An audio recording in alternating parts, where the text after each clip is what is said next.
Hey everyone, I'm going to make this a super short video because we literally just got out of court. They went long because they wanted to let Mark Cohen finish his closing. And I will say that, so the closing definitely did not start off strong. A general comment amongst all of us is that Mark Cohen is not a great speaker. He's extremely low energy, and he also is like kind of a reader rather than like, someone who's like directly addressing the jury. I mean, he'll look at them every once in a while, but he's basically kind of like reading and hands on the lectern, like sort of just looking down.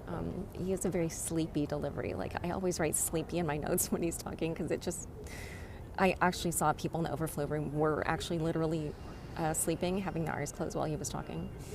But the point is that in the beginning, he was saying things like, oh, like the government wants to make it sort of this like movie, this villain about, like a movie villain.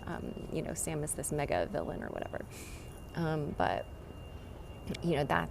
that's just their version and blah, blah, blah. I don't know, just kind of. But the thing is that the points he was making, they didn't make sense because the government hadn't brought any of that up when they did their closing. So he was saying like, oh, they showed him in these photos where he's like doing this and that. And like that happened like weeks ago or whatever. So it was kind of, I don't know. Anyway, point is that eventually he got around to, so initially I kind of was like super unimpressed. I was like, well, if this is all it's going to be, then like this is not addressing any of the core allegations. But then he actually finally did a little bit. And he went like count by count through all of the charges. The one that maybe a bunch of us thought could potentially be persuasive was he was saying that the government wants you to think that he defrauded investors, but the investments happened long before the events that were recounted in the testimony. So I don't know the rules on that. If you know, like feel free to tweet at me or DM me or whatever. And then the last bit is that at the end, they kind of made an emotional appeal. And there were two, actually, even before that, there was one part where he described FTX and Alameda the way it had been described in the press for many years when they were thought to be successful. And, it was kind of like about the rise of FTX and stuff like that. And I actually wrote something in my notes like, this will be the last time anybody tells this version of the story. And I sort of I could feel that like maybe that could be a sad moment for like Sam or his parents who by then were in the courtroom. And I just, it felt like really strange to hear that version of the story again. Actually, it was a little bit like, wow, this is the story that was told in the press for so long. And now we all think of all that in a very different way. But anyway, point is, so he told that story. I sort of felt like it was almost like that's the reason Sam is paying the big bucks.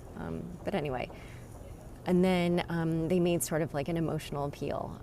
So a couple of things. One piece of it I thought was really smart, which was that,